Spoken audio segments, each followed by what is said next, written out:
Hello, showbiz aficionados. Please subscribe and click the notification bell for more celebrity updates. Tara, chikahan na! Barbie Forteza at David Licauco pinag-usapan ang kanilang mga crush.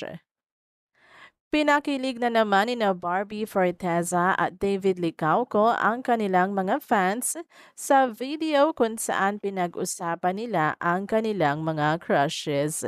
Sabi ni Barbie, hindi siya crush ng crush niya. Tinanong ni Barbie si David kung crush siya ng kanyang crush.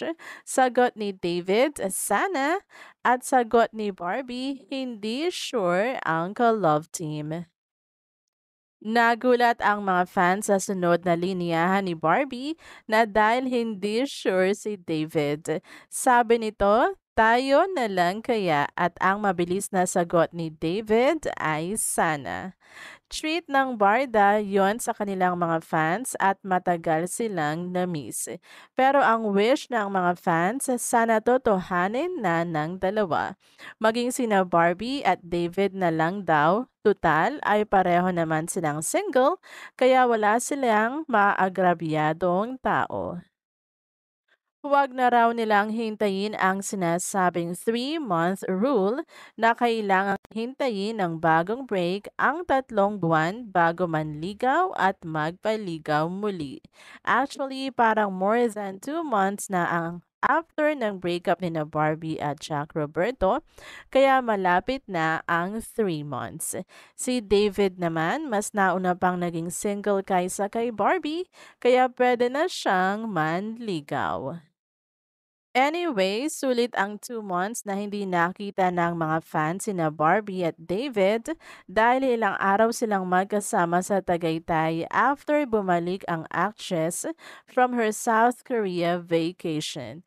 Nag-photoshoot, pati yata TV shoot si sina Barbie at David ng dalawa nilang bagong endorsements kaya magkasama sila. Nag-trending ang muling pagkikita ng Barda at ang mga fans nag-request ng photos ng dalawa at hindi sila binigo ng mga taong kasama ng dalawa sa Tagaytay.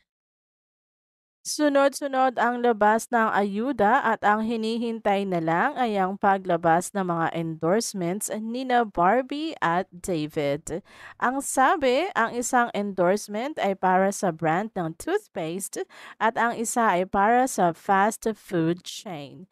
Nangako ang mga fans na susuportahan ang mga produkto na i-endorse ng Barda. Mga ka-VLT, for more showbiz updates, please subscribe and click the notification bell to keep you posted.